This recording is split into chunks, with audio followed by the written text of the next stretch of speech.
Hello, I hope everybody's having a good start to their week. Today we're going to talk about developing and maintaining relationships. So, for those of you who are not in a relationship, ideally you can take this information for when you do get in a relationship and lay it down as the foundation that you grow upon. For those of you that are already in a relationship that is going very well, you don't by any means need to throw out what you're doing and lay this down as the foundation instead. But ideally, hopefully, you can take a piece here and a piece there and apply it to your current relationship and make it that much stronger. So the first thing I want to talk about is interpersonal attraction. So when I say interpersonal attraction, what I'm talking about is the desire to interact with someone based on a variety of factors, including physical attractiveness, right? So if you find someone attractive, you're much more likely to want to interact with them. Their personality. Do they have a good personality, right? People who have good personalities, we generally like interacting with them as well. Can they give you some sort of reward, right? So can they give you something that you want, right? The fourth is proximity, right? So is it easy for you to interact with them? Proximity refers to how close things are to you. Now, in this day and age, we have Skype and things like that, so it is much easier to interact with people from a distance. However, we're much more likely, right, to have an interpersonal attraction to somebody who is close to us, who we can see in person. Now, that doesn't mean we can't have an attraction to somebody who lives far away. Me and my girlfriend dated through college for years, doing long distance. It's absolutely possible. However, we're more likely to feel that interpersonal attraction if that person is close to us. And then finally, similarities, right? So are they similar to us? Do we hold common interests? So some research, right, on the role of physical attractiveness when it comes to relationships. What the research says is that people tend to associate with those who are of similar physical attractiveness. Now, we're not just talking about relationships, right? Romantic relationships when we're talking about this. We're talking about friendships as well, right? So people tend to associate with those who are of similar physical attractiveness.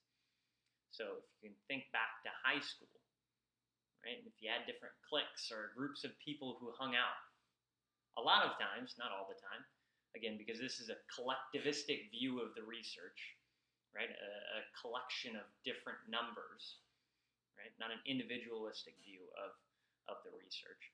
Generally, people tended to associate with people who are of similar physical attractiveness a lot of times. We do this without really even thinking about it. At least a lot of us do. The research says that less attractive people are often afraid of rejection from more attractive people. Pretty sad again. And then more attractive people often believe they can do better. And this is particularly true in romantic relationships. Now, in romantic relationships, you have to be physically attracted to the person. Right? It's a prerequisite for having a relationship. And this is more true in romantic relationships, but it's also still true in general friendships, which is, again, sad. What that means is we are measuring people, we're measuring the value of their friendship by their physical attractiveness, or at least that's at least playing a factor in how we value it. Seems like a rather awful human view of people, right? And something maybe that we should work on changing, maybe changing our mindsets in some way. Now, obviously, there are exceptions to this rule, right? And we said this is particularly true in romantic relationships. There are exceptions. Because again, collectivistic view, right? A collection of numbers. What this means is maybe 90% of the time this is true, right? But we've all seen a really attractive girl with a not so attractive guy, or a really attractive guy with a not so attractive girl, right? There are exceptions to every rule, right? So maybe 90% of the time this is true, maybe 10% of the time it's not, right? So that would be the exception. All right, stages of romantic relationship development. There are stages according to our textbook: initiating, experimenting, intensifying, integrating, and bonding. Initiating is the initial meeting of the person. So literally, hey, nice to meet you, my name's Gabe, right? Experimenting, this is where you generally attempt to answer the question, who is this person? So small talk ensues, right? So are you in school, right? What year are you in school? What do you do for a living? What are your interests? What are your hobbies, right? You're attempting to answer that question. Who is this person? Intensifying is the third stage. This is where commitment increases a little bit and they become friends or good friends. The fourth stage is integrating. This is when the couple has a sense of togetherness, and others might find it weird if they're constantly seeing one person without the other. So they're integrating their lives. Things that maybe they used to do alone, they're starting to do together. So when I was in high school, I don't know if it's still this way, but we would say if a couple was maybe at this stage, we would say, oh, so-and-so has a thing with so-and-so. Right? Maybe they're not quite dating yet, but it looks like it's going that direction. They have a thing. So if that's still a thing, I don't know if it is, right? That would be the integrating stage of romantic relationship development. Then the fifth stage would be bonding. Right? Now this would be an official public announcement of a relationship. That would be the bonding stage. So again, drawing on when I was in high school, Facebook was a big thing. It was if you were Facebook official is what it was called. If you were in a relationship on Facebook, it was then official. You were officially in a relationship. Now I don't know if that's still the way things are done. I have no idea. But that would be an example of bonding because it would be put on Facebook, an announcement. Gabe Christianson is in a relationship with Sydney Cohn. That would be bonding.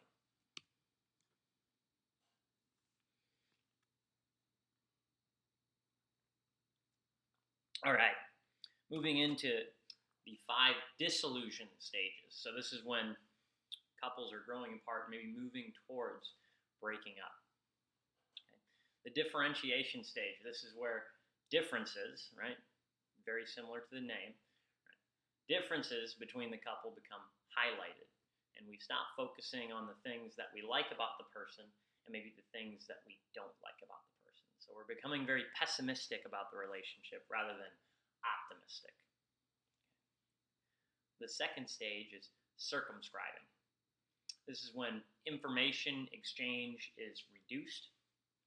And this is mainly because certain areas of differences are completely avoided because there's a fear that it will lead to an argument. So I don't know how many of you have watched How I Met Your Mother. I'm rewatching it on Netflix right now. But Ted, the main character, he gets in a relationship with a girl named Zoe. And Ted is seeking to build a new building, right? He's an architect. He wants to design a new building for Goliath National Bank. And this new building, in order to put it up, they must demolish this old hotel called the Arcadian. Okay. And Zoe, his girlfriend, is leading the charge on protesting this new building that Ted is designing. She thinks that the Arcadian should stay there, right? And that Ted's new building should not be put up. So they decide, because they're dating, they decide in their relationship that they're just not going to talk about the Arcadian. Right? They're not going to talk about Ted's new building that he's designing because it would likely cause a fight. Now, they would be in the circumscribing stage of a relationship.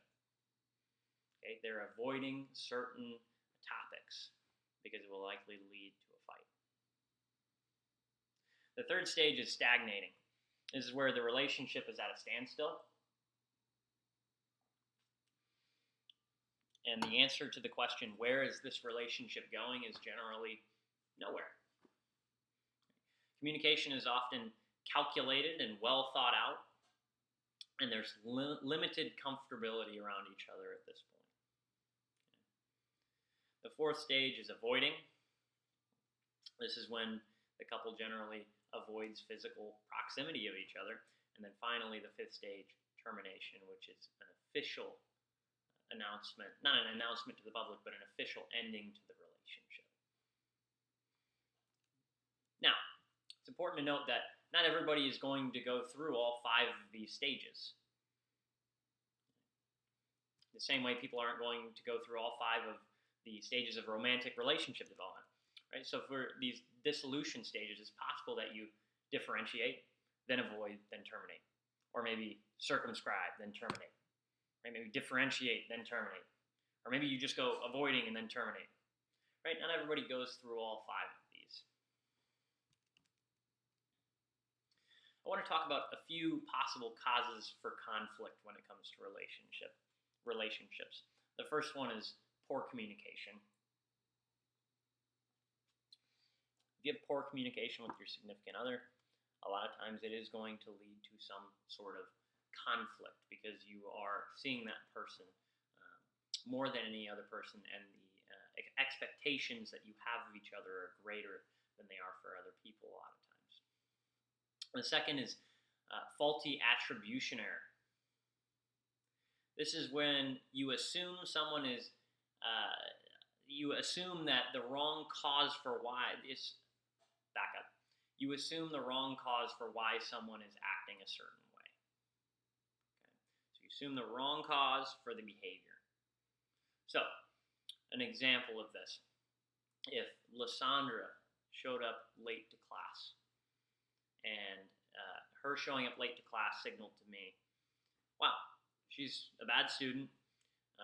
She doesn't care about this class. It's not a priority to her at all. And she doesn't care if she does well. In reality, this class is a priority to her. She does want to do well on it. She's an intelligent person, but she happened to get a flat tire on her way to class. That's what made her late. But I assume it was all those other things. I'm assuming the wrong cause for the behavior. So this is actually similar to a logical fallacy called post hoc, right, where you assume the wrong cause for the effect.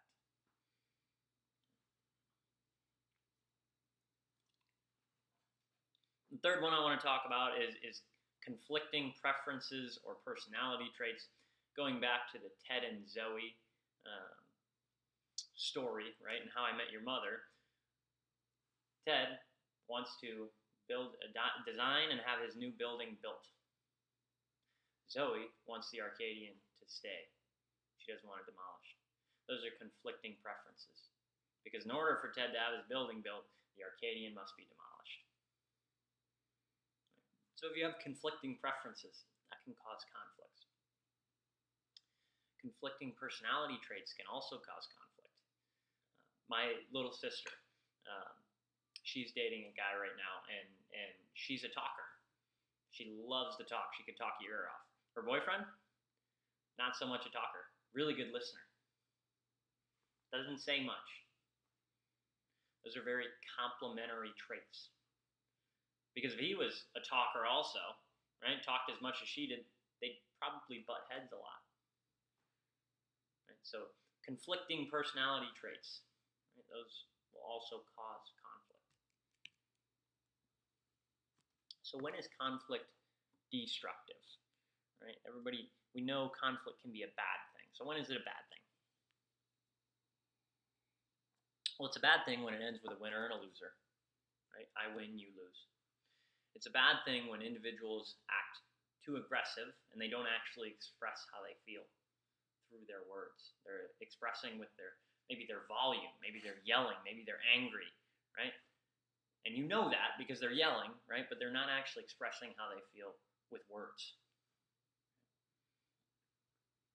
And then finally, it's also destructive when it harms self-esteem.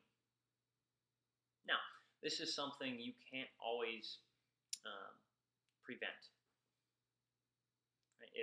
If I have an argument with my girlfriend, she leaves stuff on the counter a lot of times, clutters up the counter, and I say, hey, you really need to stop leaving stuff on the counter, right? I want our place to look nice. And she's like, wow, I'm just never good enough for you, am I? Right? I can't really prevent her from thinking it. Now I can try to mitigate it and say, no, that's not what this is about at all, right? I just want our place to look nice, right? It has nothing to do, you're more than good enough for me, right? So I can do my best to mitigate this harm to her self-esteem, but if she takes it the wrong way, right, I can't always entirely prevent that. Now, when is conflict beneficial? Conflict can be beneficial in the business world, right? If you're having conflict on where to go, what's your next step, right? As a company, right? Ideally, you're thinking through things holistically. You're thinking about things from different angles. You're debating what's the better solution to a problem, right? Those are all good things. Now, when is conflict a good thing in relationships? It's a good thing when it brings out problems that get solved. It's a good thing when it brings people closer together. Right? This happens all the time in relationships. After a fight, people sometimes feel closer. Right? It brought out problems that got solved, and because of that, they feel closer now. When it helps people understand each other better, and when it strengthens the relationship.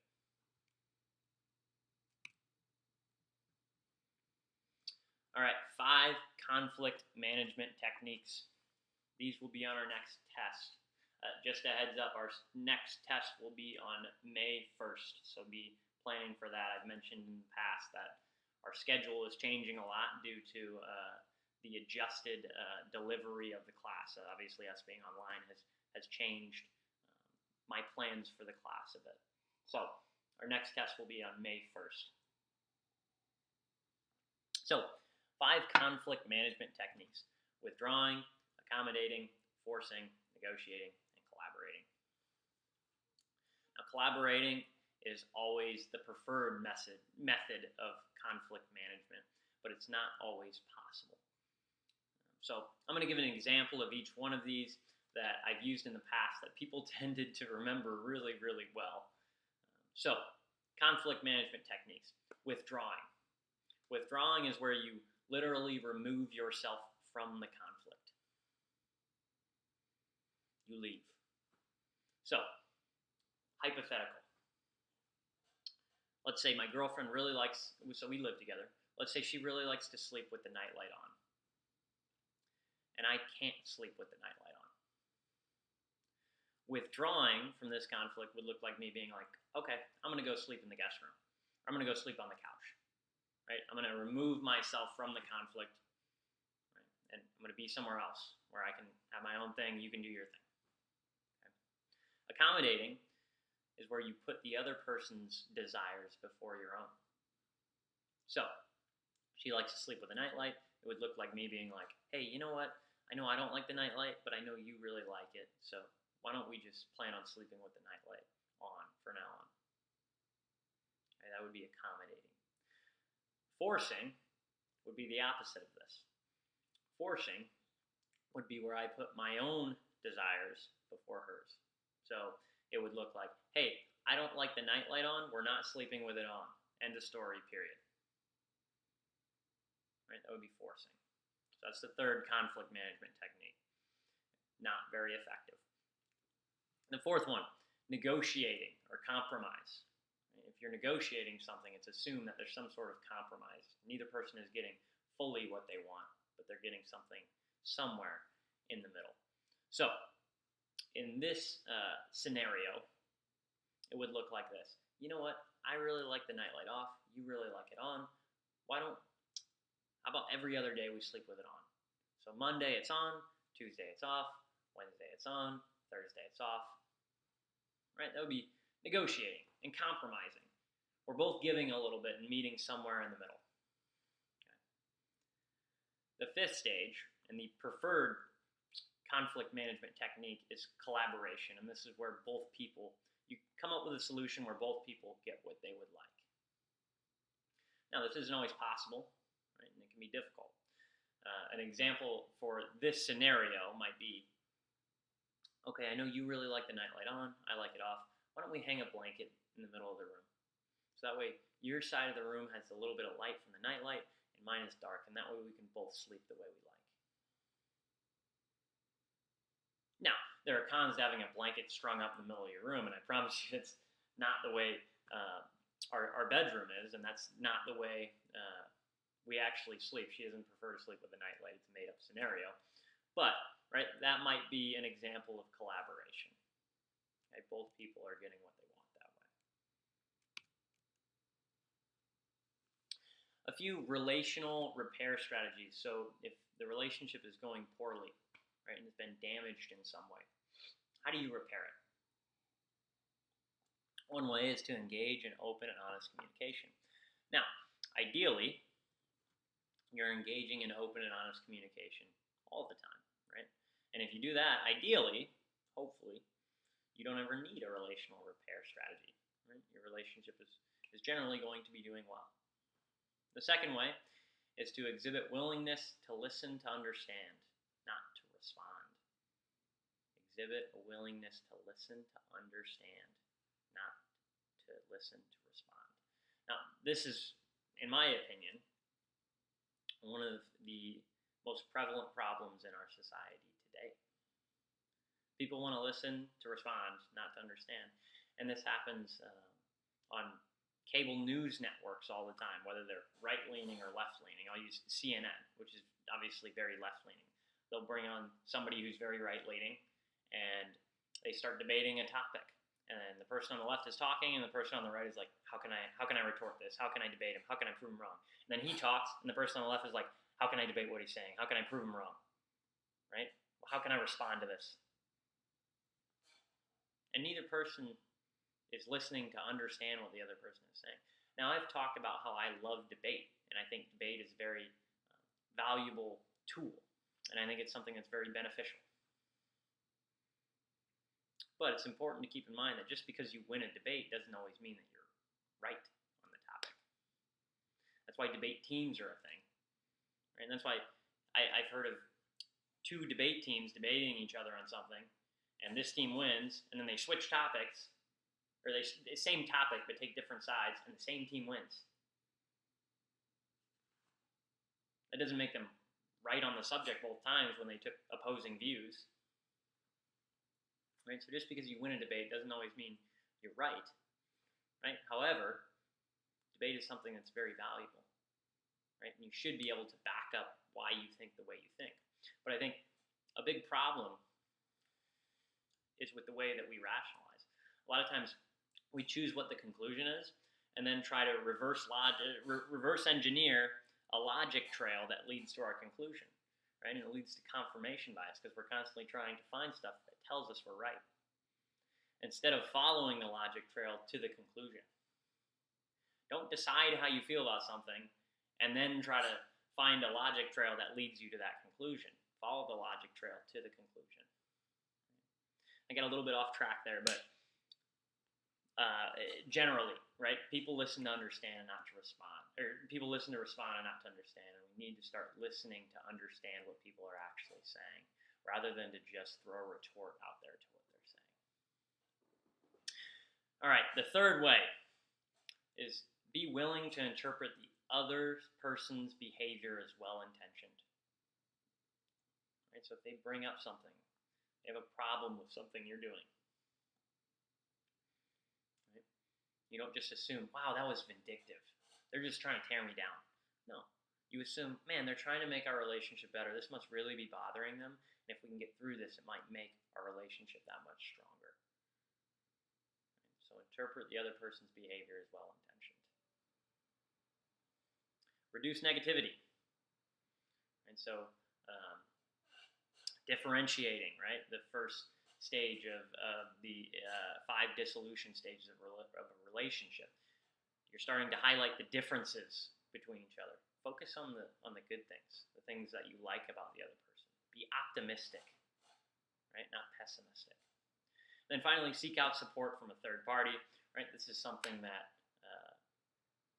some married couples do, right? Or maybe not even married couples. Maybe people who are just dating, right? And the relationship isn't going well, and they seek out support from a third party to kind of encourage them to talk to each other in a more healthy and effective way. Oops.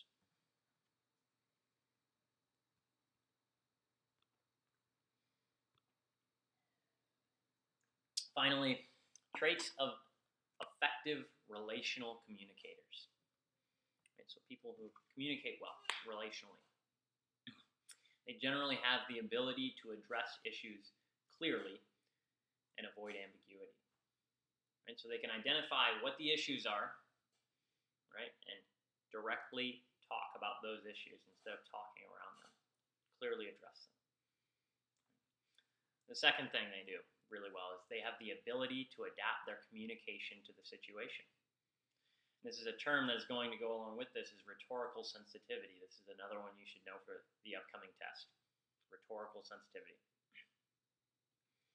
Rhetorical sensitivity refers to the way that you deliver a message. Okay. So, an example. So, this is another example I've given in the past. Not a real example to my real life, right? But it's a good example of what rhetorical sensitivity is. If I come home every day and my girlfriend eats like 3 bags of chips, right in a row, 3 big bags of chips. Now, I don't want her to eat 3 bags of chips, right? It's a very unhealthy thing to do. But if I were to say, Sid, stop eating 3 bags of chips a day, you're going to get fat. You can imagine her reaction might be, wow, you're worried about me getting fat? What's your problem? Right? But if instead I was to say, hey, Sid, I really value your health, and eating 3 bags of chips every day probably isn't the healthiest thing in the world. Could I make you something else to eat or find you something else to eat? I've more or less delivered the same message of, hey, you probably shouldn't be eating 3 bags of chips a day. Right? But the second one is going to encourage a much more positive reaction. Okay. So rhetorical sensitivity is altering the way you deliver a message to encourage a more positive reaction. Altering the way you deliver a message to encourage a more positive reaction. It's rhetorical sensitivity. Good, effective relational communicators know how to use it well. The third, good, effective relational communicators have the ability to understand their own and the other person's values and beliefs.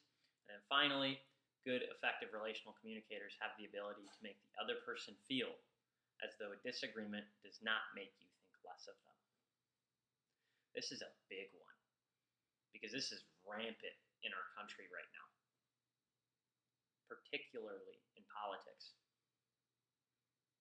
Right? If you disagree with me on this, I think less of you. If you voted for this person, I think less of you. That's awful. That's absolutely awful. And those people aren't good, effective relational communicators. Right? Because a good relational communicator is going to have the ability to make the other person feel as though a disagreement does not make you think less of them. And you're not going to think less of them because you disagree with them.